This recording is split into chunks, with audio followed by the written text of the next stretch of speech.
Thank you, Michael. Good morning. Thank you all for coming out. It's embarrassing when I'm the only talk people don't come out for, so I'm glad you're all here. I want to talk a little bit about the modern world and with reference to the ancient world, and I would like to make reference particularly to a psalm this morning to start off with as kind of the key to our meditations for the next minutes that we have with one another. And so I start with the first stanza of Psalm 127. It's a psalm attributed to Solomon. And there are certain things in the Hebrew Scriptures that are perennial, but in some ways it seems like they are taking on a particular poignancy at this moment in the history of the world. Because God's Word is a living Word, and it speaks to the moment that we're in, and so different parts of it will jump out. And to me, I just keep meditating on this psalm for the last few years. It just keeps coming over and over again to my mind, because it is one of the things that I guess is this that I ruminate on. We all have different things that are of interest to us. Is what happened to the modern world? What is this moment? And you'll find out if you ask somebody, what does it mean to be modern? Philosophers will disagree on what the word modern means and how long has the modern world been going on but we look out and we can see it. We can see that there's some radical change has happened to the earth. We've reshaped the earth, and to the people who occupy the cities and the towns of this modern era. We're different, and our surroundings are different. So we know that it's there. We know that it's something very powerful, this modern thing that we live in. But it's hard to just pin down what exactly is it, what does it mean, what parts of it are good, what parts of it need reform, what parts of it need to be torn down. And it strikes me that this first stanza of Psalm 127 is a perfect encapsulation of what the modern world is. It's as if Solomon were speaking to us today. Unless the Lord builds the house, they labor in vain who build it. Unless the Lord watches over the city, the guard stands watch in vain. In vain you rise early and stay up late, toiling for food to eat, for he grants sleep to those he loves. So I was a little bummed when Michael said that I'm a joyful person. I realized, that's what I'm starting with. So apologize for that. But do you see, as I read that to you, how that's a reflection of what we're doing in the modern world? Does that immediately connect, or do I need to connect it for you? I got to return the phone. I was only renting it, so excuse me.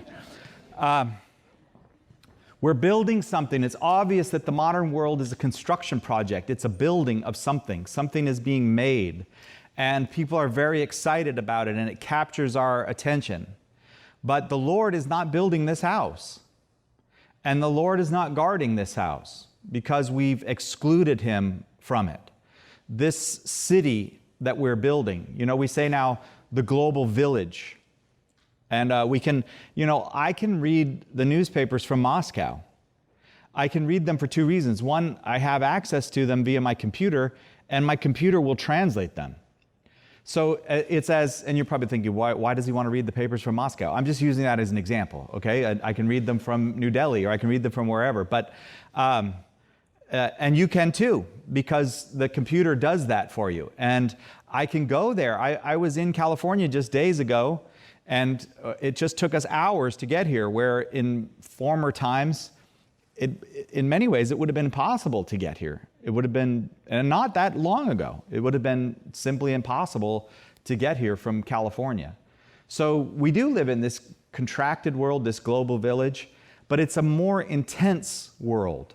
The modern world has an intensity of pace and life that was foreign to the people who came before us.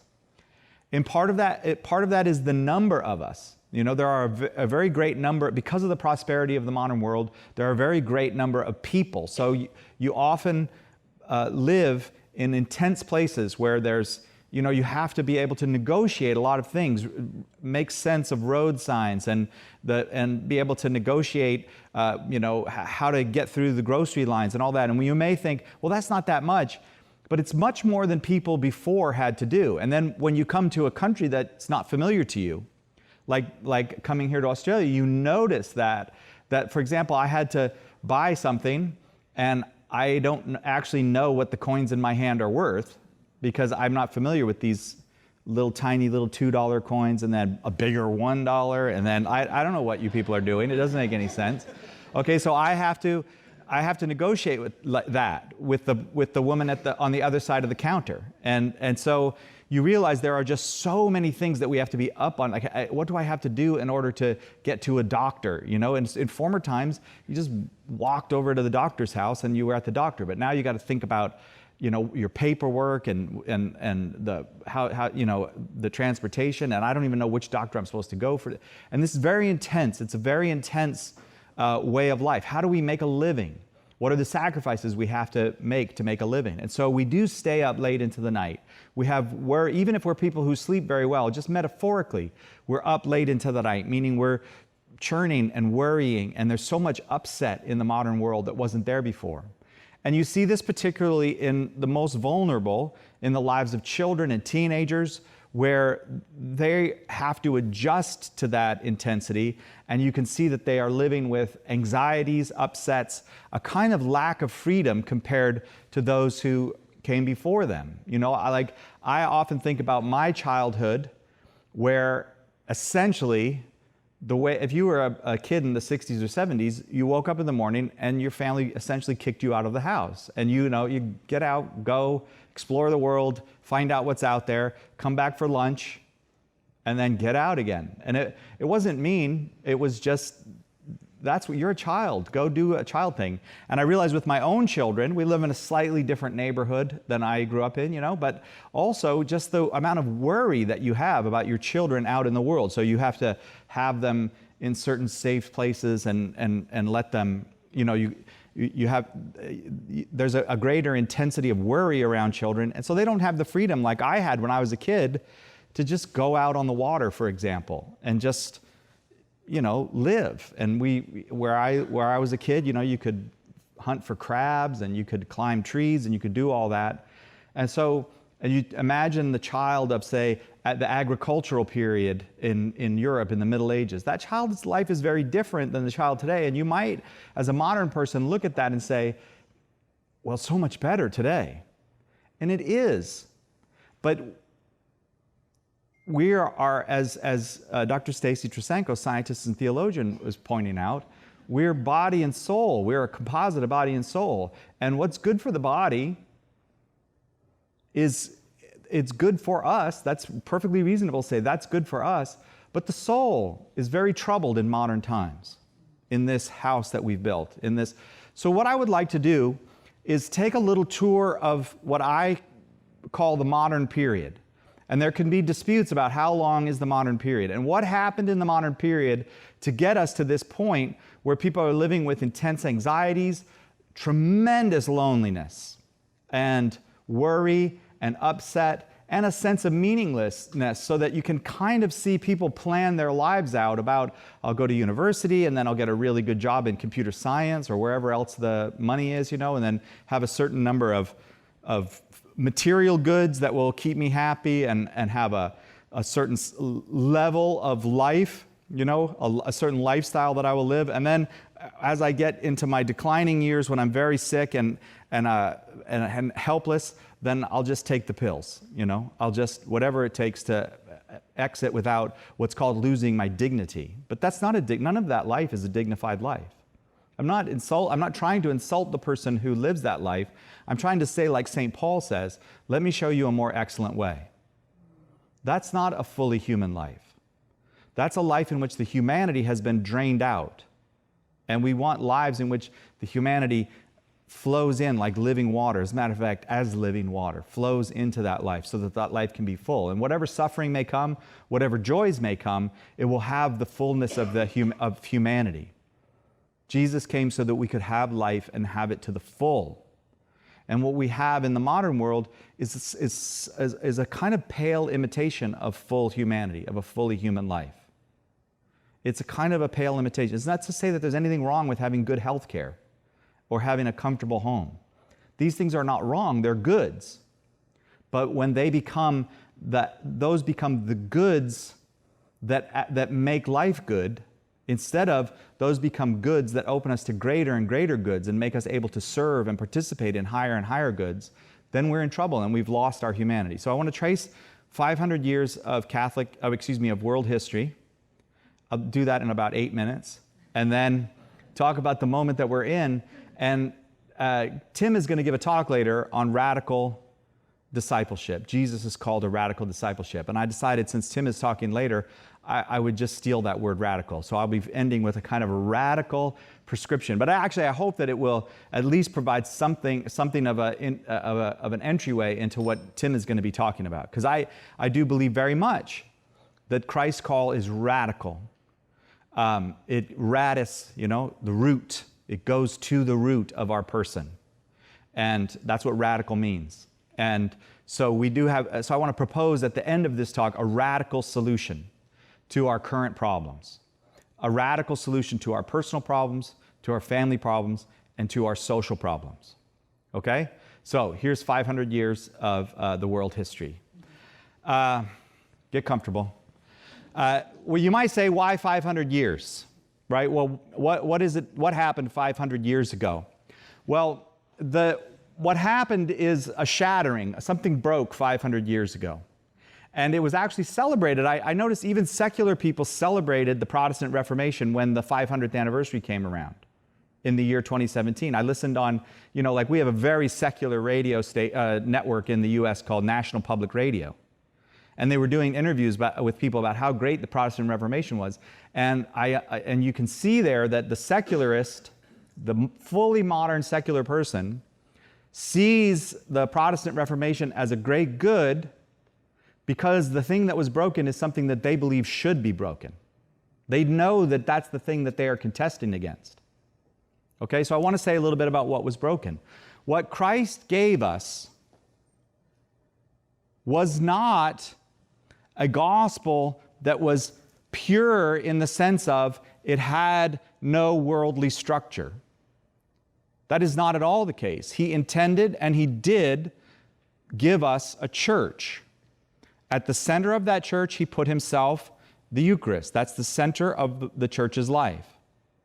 But you can see even in His own life, He created structures. He created actual structures in the world, and we forget about this. He has 12 apostles, but not just 12 apostles. Among those 12 apostles, 3, Peter, James, and John, play a particular role. It's only Peter, James, and John who are at certain events or are let in on certain details. For example, the Transfiguration. It's not the whole 12 apostles, it's Peter, James, and John. And of Peter, James, and John, it's clear Peter has a particular role. Again and again and again, it couldn't be more obvious, really, that Peter has a particular role. So we see, what might we call that? Well, let's call that a hierarchy. Okay? And we see the 70 are an extension of the ministry that's being entrusted to the 12 apostles. The 70 are also participants in that. And then even beyond the 70, there are many more who are sometimes attached, sometimes not attached. Maybe greatly committed, maybe marginally committed, maybe just curious. This is a church. This is a church that's visible in the world. So He gave us a hierarchical church, and He put Himself at the center of it in the Eucharist. Baptism is our initiation into that. Eucharist is our full participation in it, and all the other sacraments are ways of sharing in that communal life that He's giving us around Himself. So a hierarchical and sacramental church is what Jesus founded, and nobody doubted it. This is how the early church lived. They lived a hierarchy where we'll talk about people like Ignatius. We'll talk about people like Polycarp and people, these very, very early church fathers, Clement of Rome, and then Justin Martyr, who explains the Christian faith to the emperor. And what kind of faith do you see? You see a hierarchical, sacramental life, one that's full of charity. And what invites other people into it is that it's charitable. Charity meaning to be able to love like God loves. So these Christians who have been called around these sacraments and who are ministered to by these priests are charitable. They take in the widows and the orphans. They refuse to do things like go to watch gladiator competitions. They have a new view of the human person so that the child is no longer property to them. As a matter of fact, whole books have been written about the modern idea of childhood is an invention of the early Christians. No one thought of a child like that before. You see early Romans, writing letters to their wife. There's a famous letter of a Roman to his wife. If it's a girl, get rid of it. But if it's a boy, keep it. Because she was pregnant. See, that's very much the same attitude we're developing now in this world. If the child has the qualities I want, keep it. If not, get rid of it. And the Christians introduced a whole life of charity that was meant to care for the actual needs of the people, but was also meant to draw people towards Christ. These two things are not mutually exclusive. They're part of the same motion. We want you now to be part of this communion, this community of love. And what got built up from that was what we can call Christendom. Christendom is this long period, maybe you could say following the Edict of Milan, where Christianity is tolerated in the Roman Empire, all the way until the 14 or 1500s. And in this period, a new kind of community entered the world. And this new kind of community, if we use modern terminology to talk about it, it's a multicultural, multilingual society. But how can you have a multicultural, multilingual society? That is not a thing where an empire came in and imposed itself, but a thing where truly cultures were equal to one another and they exchanged their gifts with one another. This is what the Middle Ages was like, so that if you went to university, say in Paris, you could go and be a teacher in Warsaw. If you were trained as a priest in Rome, you could go to London to be the bishop, as Anselm was. And this goes all the way from Iceland at the high point of the Middle Ages, all the way from Iceland to Jerusalem, all the way from Spain and even North Africa, all the way to Moscow and Kiev. And it's an enormous multicultural, multilingual society that did things that made it possible for the modern world to be born. Invented the idea of the modern university, so that you could get a bachelor's, a master's degree, or a doctorate, as Dr. Stacy Trasenko, scientist and theologian, has. Okay? So it invented things like hospital. The oldest hospital in the world is in London. That hospital was founded in the 11th century. It's still functioning. It's the same hospital. You see the continuity of the institutions of the Middle Ages into the modern world. And the other thing that the medieval people did was they built cathedrals.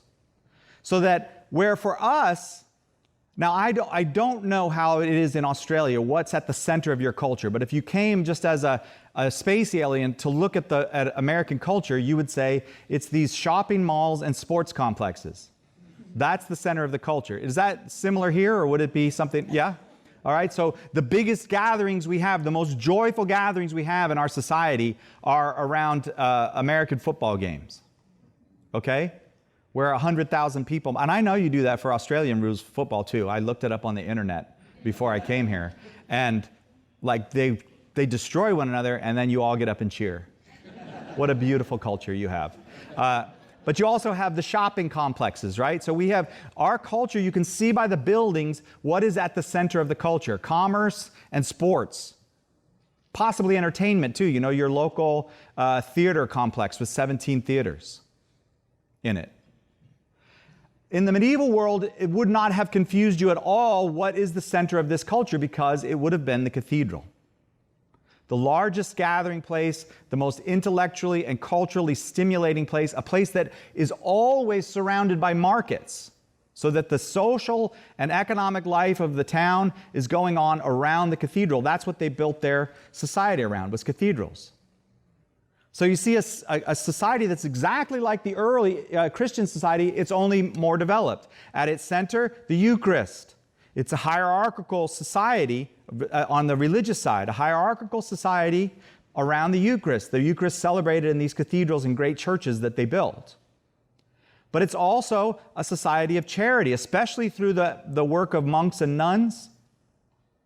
It's a work of charity, so that if you needed to go to the hospital, you went to the monks.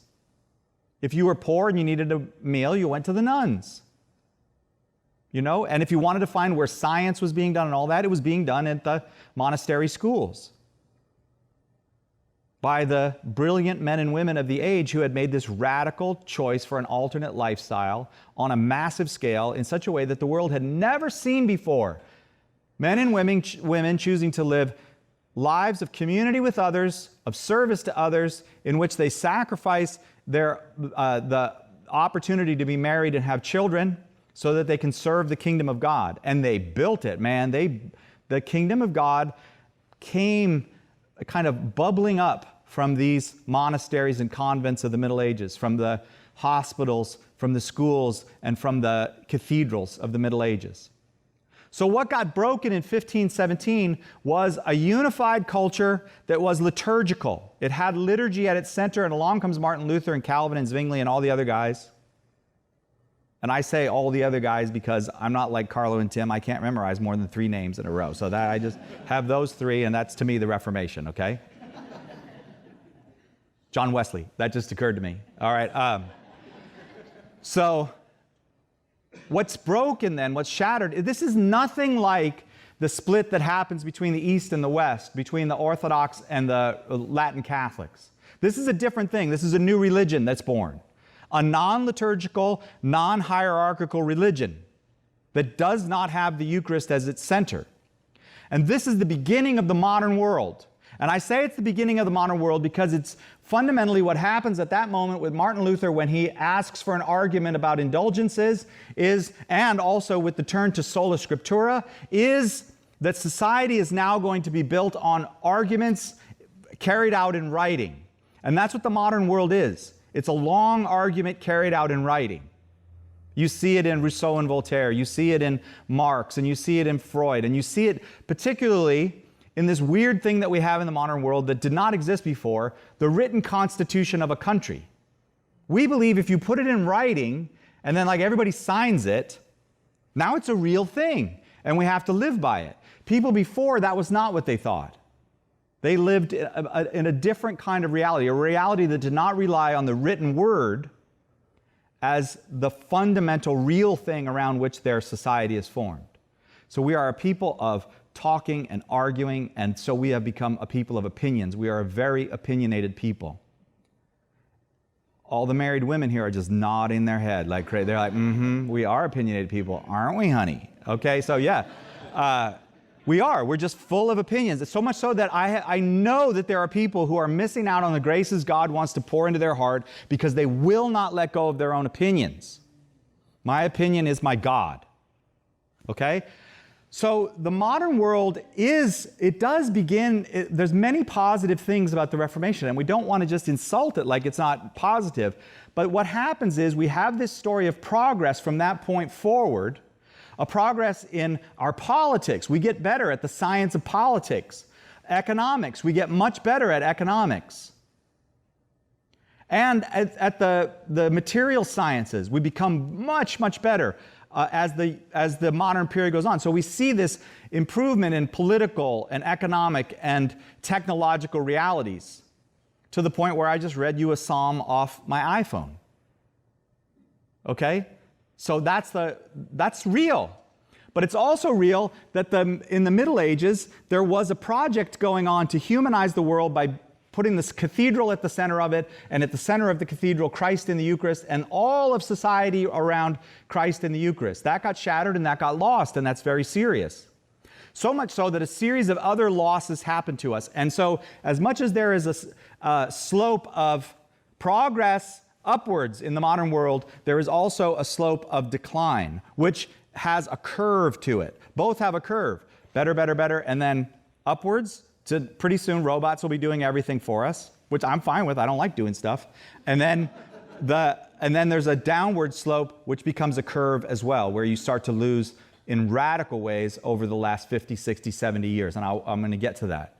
So I want you to have in your mind this image of, yes, it's true, the upward sloping curve of modern history, but it's also true hidden away where we don't talk about it, a downward sloping curve of modern history. And the first loss is the loss of that multilingual, multicultural society in which people could exchange their gifts with one another intellectual gifts, artistic gifts, because they had the Eucharist at the center. That's what made the society make sense.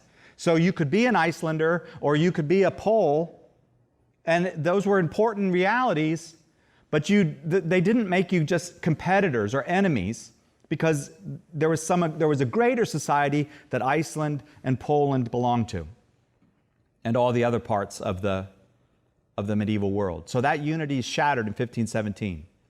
But it's not the first loss. The loss of the unified liturgical church is bad, because that society made it possible for people to share a life of meaning together that they no longer share.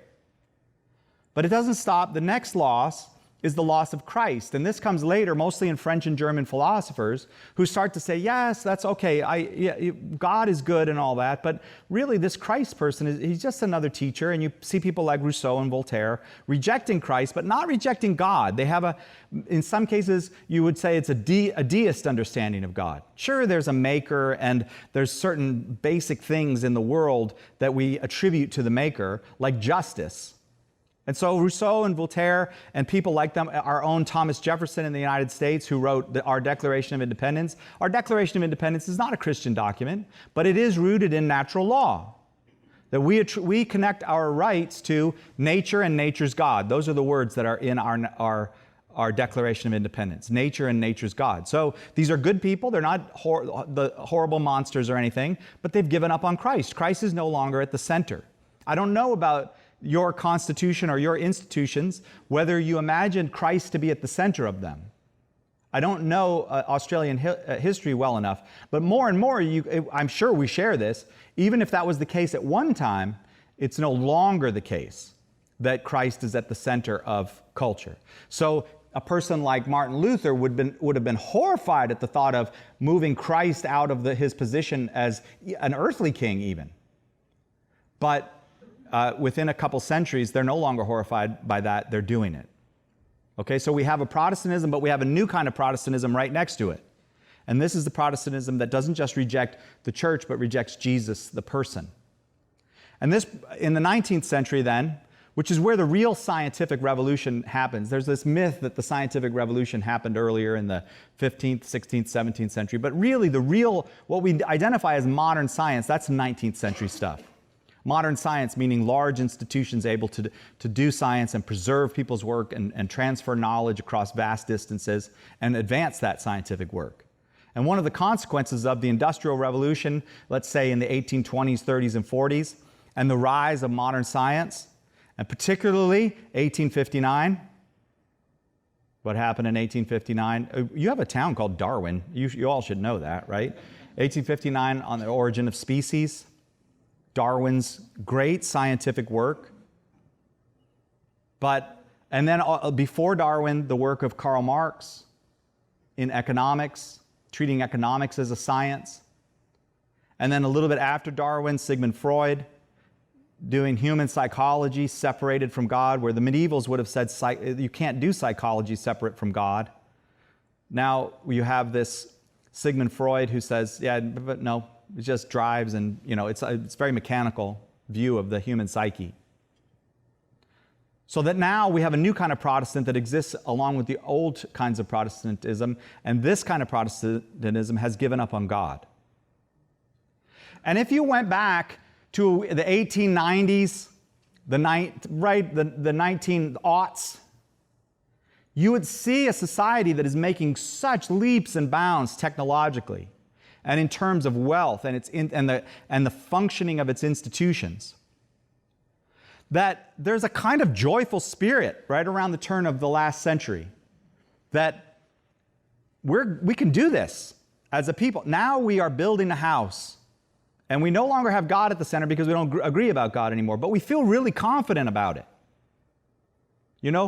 No more Caesars, no more gods, reason thunders in its crater. That's from the Internationale, the song of the Communist Party. This idea that reason is all we need, and we're going to succeed. And so they begin to conceive of society as a kind of machine in which you build up the systems of that society, and the systems work. It doesn't require virtue necessarily. You have in Europe, particularly, this growing idea, really coming from Baron von Clausewitz and others, this idea that it's a balance of power. What we need is a balance of power. We got to have the French balancing out the Germans and the Russians balancing out and this machine of a society is being built in which financial institutions, political institutions, even artistic institutions, and the institutions of education are all part of the machine to keep the machine running. And they were really confident that this is the breakthrough moment. The machine is building a better world. Until June of 1914. Okay? In June of 1914, people are optimistic, happy, getting along well in Europe. Progress is being made everywhere. In August of 1914, they are murdering each other by the tens of thousands per day. In 2 months, the world collapsed into the First World War. And the struggles of the First World War started in 1914 really didn't end until 1945. We have the First World War, the world's Great Depression. We have the Second World War. We have trying out of all these very worldly philosophies on human persons, like Stalinism, being tried out on the human beings of the Soviet Union, and Nazism, and Italian fascism, and Japanese imperialism, and the capitalism, the money-based society of the rest of the kind of Western world. All these are great experiments that are running side by side, and they're in conflict. And so we have this incredible eruption of violence between 1914 and 1945. And this is a direct consequence, I would argue, the period of 1914 to 1945 is a direct consequence of the fact that nobody read Psalm 127. Unless the Lord builds the house, they labor in vain who build it. Doesn't matter what system you build. Because you are human beings, you will destroy it. And you will kill the most beautiful, brilliant, dedicated young men of an entire generation, and then another generation, and then another generation, because you just throw them into the cannons. If you build it, you're going to end up with things like the Soviet starvation of the people of Ukraine, and Mao's revolution and mass murder that went on decade after decade in China, and Chinese imperialism, the murders of Chinese imperialism. And of course, somebody's going to get the bright idea to start putting people into ovens. And all of that comes to a head in the year 1945, when my country, the United States of America, committed mass murder on Hiroshima and Nagasaki, on women and children in Hiroshima and Nagasaki. We dropped nuclear weapons that vaporized tens of thousands of people in a second. And it was good if you got vaporized, because if you didn't, you had radiation sickness and just horrors. And this is the introduction to the world we live in. The nuclear bombs at Hiroshima and Nagasaki are the introduction of a new world. A world where we can destroy ourselves in a million different ways, where we tell ourselves the Cold War is over, but we still have thousands and thousands of nuclear weapons. We're not out of danger by any means. So we have a tremendously traumatized society in the year 1945, devastated economically, devastated politically, socially, culturally, spiritually, in every way. We're devastated in 1945.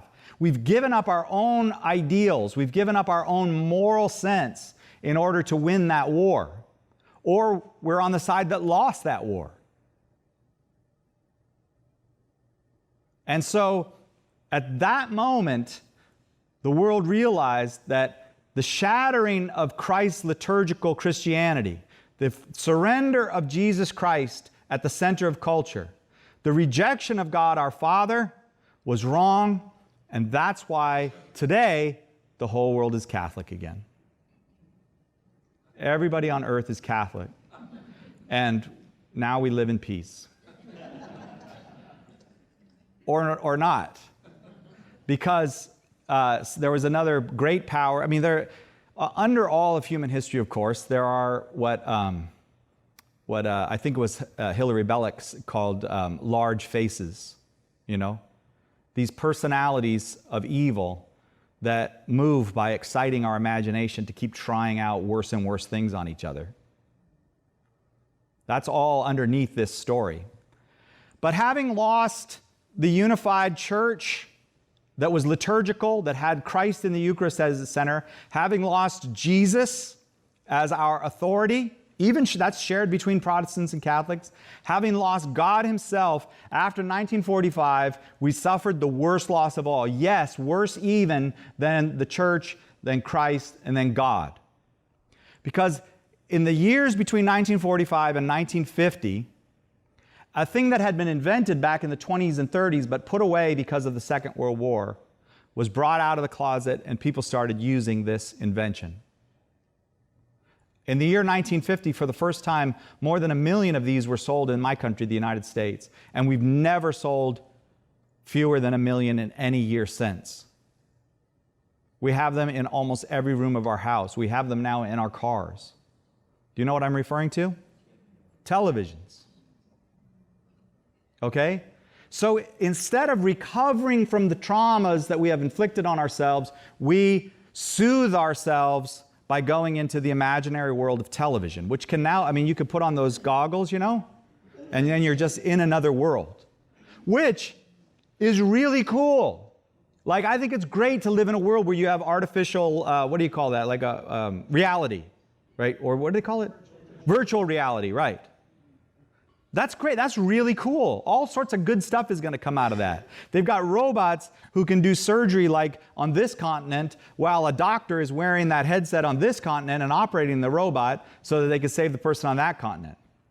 Because it's really hard, I guess, for doctors to get on a plane and go there. But you see what I'm saying, right? There's really good uses for this. But at heart, it's a desperate, horrible loss we have suffered. We call this the loss of reality. We've lost contact with reality. We live primarily in artificial environments. We do not live in the natural world. We live in air conditioning, in buildings, and in automobiles. And our stimulus does not come from the natural world. It comes from screens. So that you have this weird phenomenon of millions of people sitting in their living room watching nature shows while nature is right outside their living room. They're watching shows about animals while the animals are running across their front yard. That's what I mean. We've lost contact with reality. And you can't do that. You can't have a society that's lost contact with reality because we need contact with nature to know nature's God. We need contact with one another. First of all, to know one another, but to learn and to grow and to be able to relate. And the primary thing we need as a skill to be citizens of heaven is the ability to relate charitably with others. As a matter of fact, they're not going to let you in until you can relate charitably with others. They're not going to let you in until you can relate perfectly charitably with others. That's the primary thing that has to happen in our purgation, is whatever obstacles we have put up to becoming charitable, they've got to be burned away. So practice being charitable now, less burning later. Okay? That's what all of this is about, is living in a shared life of love. And you can't live in a shared life of love with people who refuse to love. And I go out and give talks in parishes around the United States. And in some of my talks, I talk about loneliness. And I meet people in their 50s, 60s, 70s, and 80s who say, I never tell anybody this. I can't believe what you said about loneliness. I have no friends. There's nobody. I have nobody.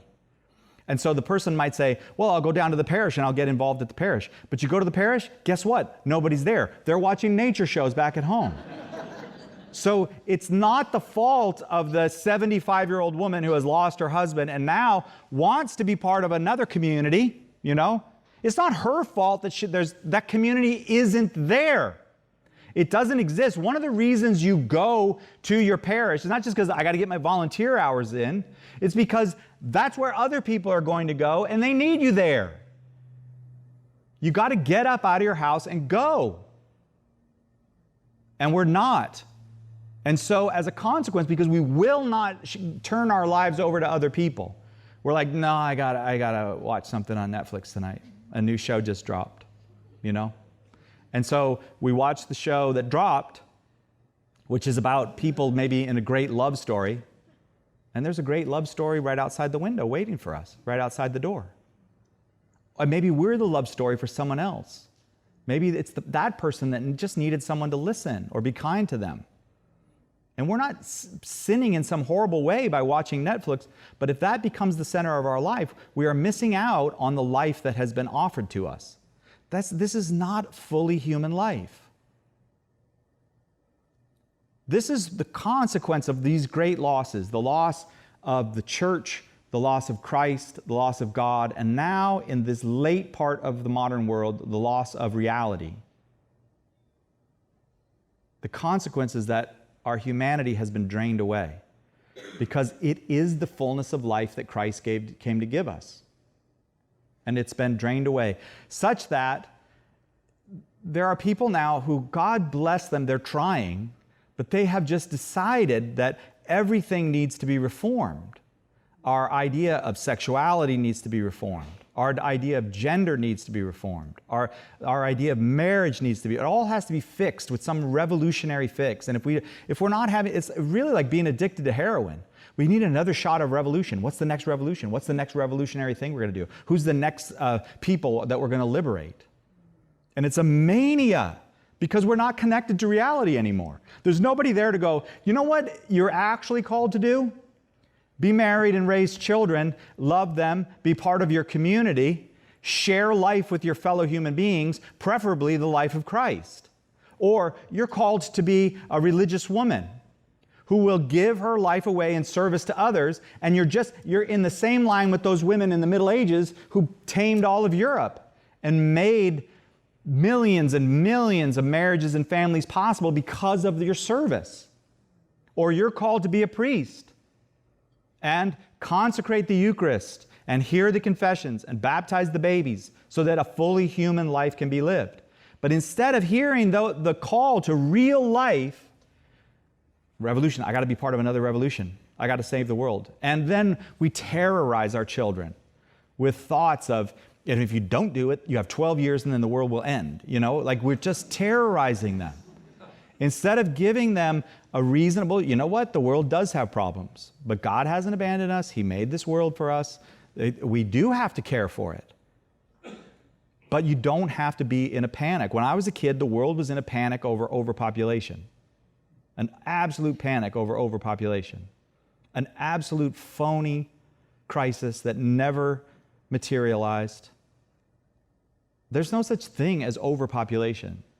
There's a lack of a culture that's able to sustain and love all the people in that culture. We have that now.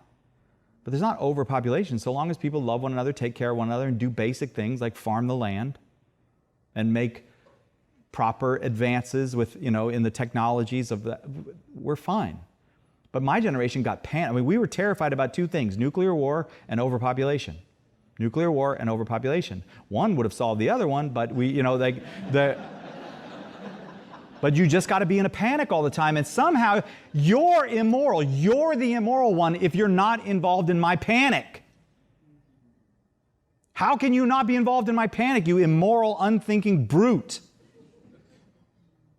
Birds are dying right now, or whatever it is, whatever the current thing is. And then you get to a certain age and you realize, oh my gosh, the world has been in a state of panic since I was a baby, and probably before I was a baby. Like, we are in a constant state of panic and upset about something. We're terrorizing our children. And so they don't have the room to be children and grow and have the nourishments of soul that are required to become fully alive human beings. I'm not personally a big advocate of STEM education. Do you have STEM here? All right, I'm not trying to hurt anybody's feelings. STEM is science, technology, engineering, and math, all of which are good things. But we become so competitive in science, technology, engineering, and math that we forget that if you can't read a poem, you're not really alive. If you can't listen to polyphonic music and just be aware of the beauty of it because you've spent your whole life being trained, not educated, then you can't have a fully human life. If you can't sit quietly in a church and commune with your God, your Savior, your science, technology, engineering, and mathematics is not going to do you any good. And when you get to the end of it, you're going to take the pills just like everybody else is in your generation. And that's a horrible, horrible loss. You'll have had this really interesting thing happen to you, and it will be lots of different things. What it won't be is a human life. And God made us to have human lives. So now my radical solution to this problem. I do think we have to not make half measures now. We just have to offer the whole thing. And I even have a little bit of a bone to pick with the great C.S. Lewis over the title of his book, Mere Christianity. Because there really isn't a mere Christianity. There's Christianity as Christ gave it to us, and then there's other stuff. And so the thing that made the Middle Ages what it is and what it was, and made it able to leave to modern people what it left. The people of the Middle Ages left a society of high education and universities, beautiful music, advanced and advancing science, technology, and medicine, and a unified society of worship of God. What we, who think of ourselves as so much better than the medieval people, are going to leave to the people who come after us is nuclear bomb craters and sex tapes. Who's a better culture? Which is more human? And so we need to get back what they had. And to get back what they had, we need to be back in full relationship with the one they were in relationship with. And I am not in any way saying that the Middle Ages was some glorious period. It was not. It was not some glory. There is no glorious past that we can go back to. I'm saying that they were engaged in a project that we gave up on in 4 stages. They were engaged in a project to know the real world, to know God, to love Jesus, and to live in communion with one another with the Eucharist at the center. That's the project they were engaged in. We quit. And we have to take up not some mere Christianity, not some part of that project. We have to take up the whole thing again. So it's very serious that the Eucharist must be at the center of our personal lives. We know that what makes life flourish is Christ in the Eucharist at the center of that life. A fully flourishing life. If you want to think about the great, people like Thomas Aquinas or Catherine of Siena, or the small people, the little, the mother and father who are forgotten to history, or the woman religious who lived in the cloister and did nothing but prayer and charity her whole life, and now is a queen practically in heaven, But to the world, she just looked like nothing much, or the priest who, really one of the great heroes of the modern world is the parish priest who just is faithful to Jesus in his parish so that people can come there and get the sacraments and come close to Jesus. We have to embark on that life in its full again, and at the center of that, whether it's those simple parents, that forgotten woman religious, or that neglected priest in the parish, at the center of those lives, those fully human lives, and the lives of those great saints like Thomas and Catherine, is the Eucharist. We have to put that back at the center of our lives. And the primary way to do that, of course, is to go to Mass. In order to go to Mass, you're going to need to go to confession. All right? In order to go to confession and make a good examination of conscience, you're going to need to have a prayer life. In order to have a prayer life, you're going to need to go to Mass. In order to go to Mass, you're going to need to go to confession. See, it's all of a piece. You're going to need the whole thing. So don't reject any part of it. And at some point, mature people have to just say, yes, Lord, your way, not my way. I've got a plan, but you know what? The modern world had a plan. Unless the Lord builds the house, they labor in vain who build it. So you have to let the Lord build your house, your interior house. You've got to let the Lord build that. We also need the Eucharist at the center of families. Radically at the center of families. Families going to Mass together. But also children being catechized so that we don't end up with this situation where they get to adulthood and they don't know what the Eucharist is. No one has explained to them. No one has taken the time to share with them who they meet in the Eucharist. You know, when I was a kid, I got catechesis that changed every 2 years because my father was in the U.S. Navy, which meant we moved every 2 years. And if you're moving in like 1968, 69, 70, 71, 72 in the U.S., you're in one parish, you're getting like old-time Catholic traditional catechesis, and then the next parish, they're just playing guitars and you're making God's eyes, you know, or you're cutting things out. So my catechesis was the kind that you get that convinces you Catholicism is for insane people, all right? Because it just changes everywhere you go. It's just, but I had the good fortune myself of when I was in the second grade, which I think here you call the second year, and with like so many things, you're wrong about that. In the second grade, I had these nuns, and they're in the full habit. I remember it was a brown habit, St. Philomena's Parish outside of Philadelphia, and you see their face, and people always, love to talk about how, the nuns were so mean and all that, but a lot of that's baloney. And when these nuns, I do not know what they had, but they somehow communicated to second graders, and I received it as a second grader, and I don't think ever really lost it, even when I gave up on the practice of my faith. The sense that they taught us that we receive Jesus in the Eucharist, that He's really there, and we really receive Him. So we should open our hearts to Him. We should not take it lightly. We shouldn't be goofing around, And they communicated all of this with love. I do not know how these women did it, but I want to meet them in heaven.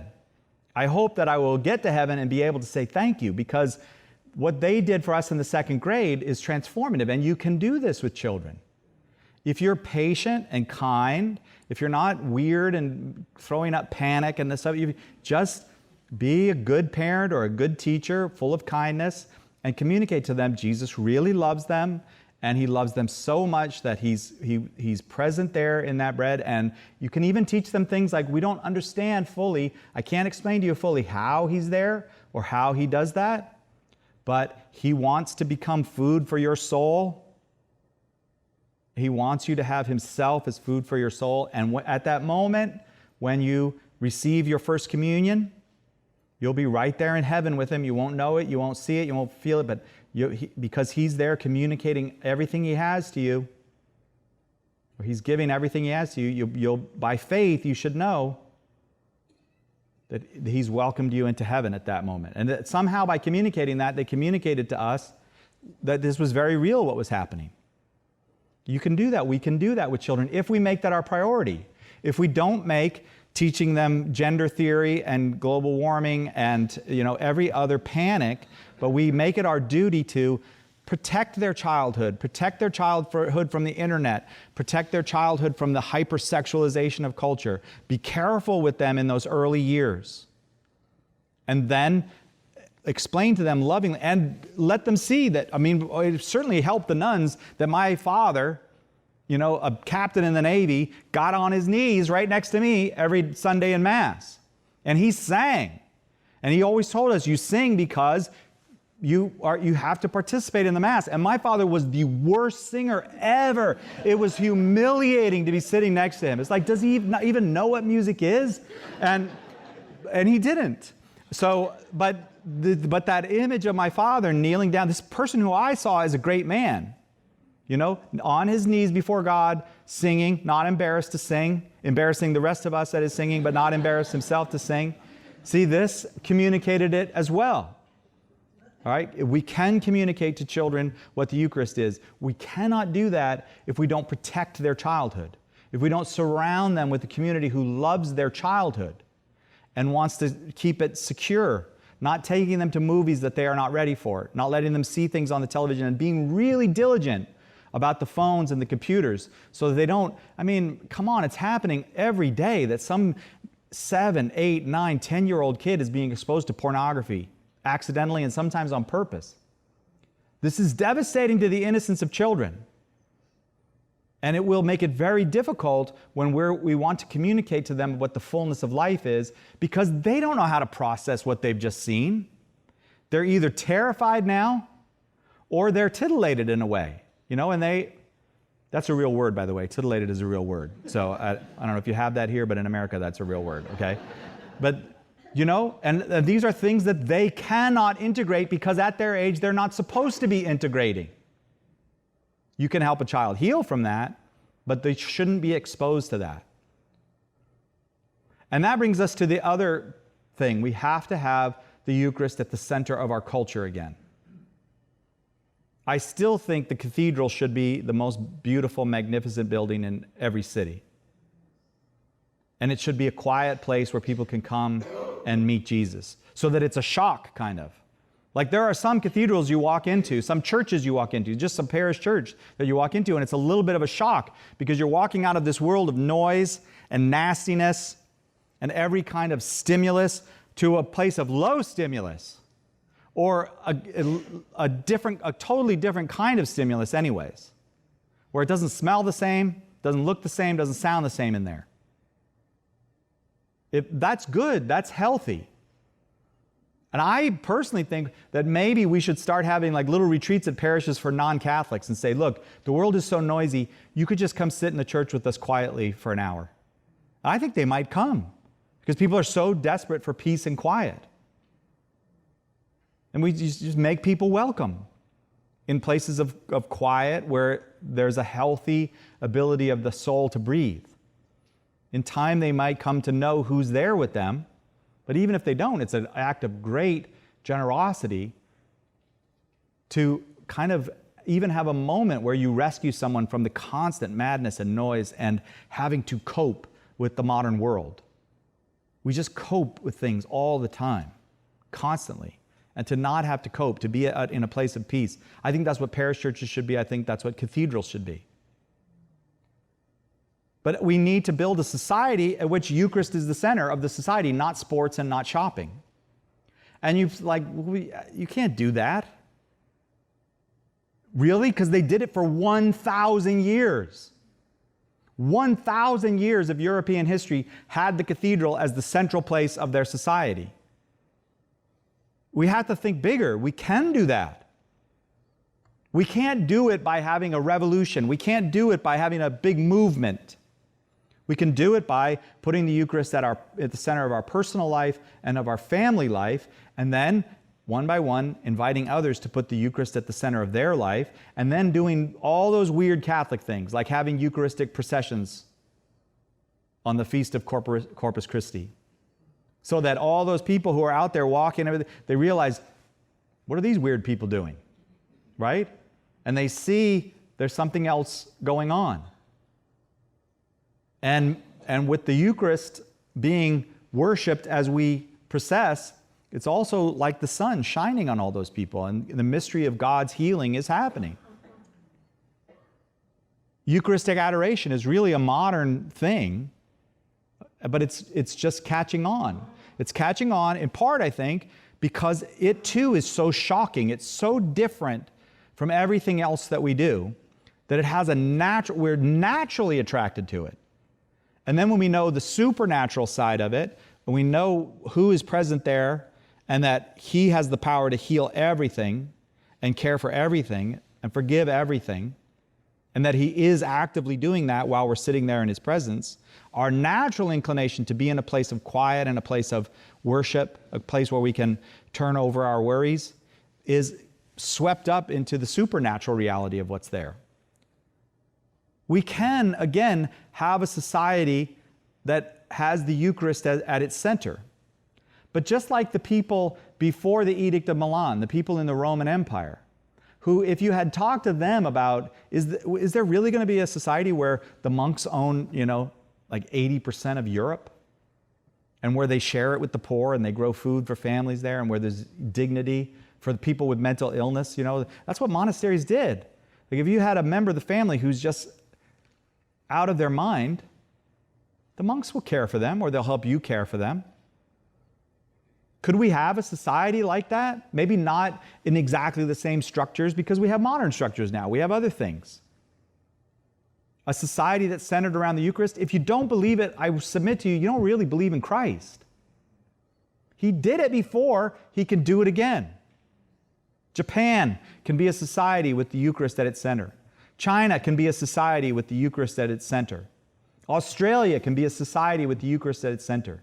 Even insane places like California can be a society with the Eucharist at the center. God did it before. He's striving to do it again. So my intention then in this talk is to give you a sense of what happened in the modern world. Why is it so bad? We did suffer these losses. We lost a unified liturgical Christianity, the gift that Christ himself gave to the world. It was shattered in 1517 and in the years following. We lost an attachment to Christ the person when we became deists and when we started building modern systems of economics and politics separate from the name of Christ. When we listened to people like Karl Marx and to the people who used Darwin to say, we don't need God anymore. Or when we listened to people like Sigmund Freud who said they could explain our interior lives without reference to the maker of our interior lives. We lost God. We lost that connection to God. And when we turned on the television and decided that that was going to occupy our time, after the horrible traumas from 1914 to 1945, we lost touch with reality. And now, frankly, we're weird. And our chaplain, Father Hugh Barber, one of the greatest priests I've ever known, he says, just in conversation with him, he'll say, the demons want to make you weird. And what he means is they just want you to have weird priorities and a weird connection to reality and a weird suspicions about other people. They want to make you weird. Weird dread about your own interior. And all. Jesus doesn't want to make you weird. Jesus wants to make you free and alive and whole and joyful and to have that glorious thing. But we have to have the faith that having lost these things, we are going to suffer. There's going to be great suffering among Christians and among everybody, frankly, in the decades to come. It seems to me, without a direct act of God, it's unavoidable now. You know what the world looks like right now? It looks like a world preparing for war. It looks like a world preparing to kill itself. And I think we all know it's not within human power to stop these things once they get rolling. I don't know that. I'm not a prophet. I don't know that that's what's coming. But it looks suspiciously like a world that's about to go to war. Because usually people get really selfish and really self-righteous right before they start killing each other. Suffering's coming.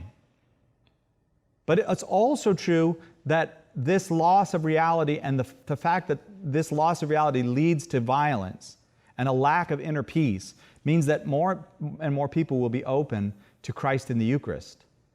And so we've got to do our job to start, once again, to center our own lives on the Eucharist. And look, if you have some sin in your life that's keeping you from really putting Christ in the Eucharist at the center, all you just have confidence in him. Just repeat every day, Jesus, I trust in you. I can tell you that he frees us of sins. You know, he frees us of things that we were sure we couldn't be free of. He makes it possible for us to forgive those people that we hate in our heart. It makes it possible for us to let go of those addictions that are limiting us, those dependencies. He makes it possible for those who are caught up in whatever kind of sexual sins, because that just seems to be our great vulnerability in the modern period, to overcome those sexual sins, to live in purity. Like, purity is not a fantasy. Real people, if you're a person who doesn't have that purity in your life, you should know there are real people around you who do have it. And God will give it to you. The timing may be different in your life, whatever. That's not important to God. He's not stressing about that. He knows what he wants to give you. Just have confidence. Jesus, I trust in you. I know you can fix this. I know you can take care of this. I know you can make me the kind of person who worships you in the Eucharist and keeps you at the center of my life in the Eucharist. In our families, the same thing. We've got to restore the Eucharist to the center of the family. It means going to Mass every Sunday with your family, with your small children, but it means all those other things too, like protecting their innocence, so that they can hear the good news when those nuns, those severe-looking nuns at St. Philomena's come walking in with that strange, joyful love in their heart, desiring to teach children that Christ loves them. That their hearts will be able to be open to that, will not be closed off of it because of pornography or violence or various other upsets that they've been exposed to in the media. And then we just have to have confidence that this is not empty what we are doing. We're at the beginning, I believe in my heart, we're at the beginning now of a new blooming of the gospel. It's the earth is churned up and it's ready to receive the seeds of the gospel again. And there will be a society in Australia that has the Eucharist as its center. I don't know if it will be the majority or the minority, but it will be here. It will be that people's lives are centered on those cathedrals again and on the sacraments. We just have to persevere and do our job. We need to turn off the TV, the nature show, and turn around and look at nature. And to love one another and to invite, one by one, invite other people into that love. We don't have anything else except an invitation. Hey, Christ really is here in the Eucharist. You should come with me and we'll sit with him.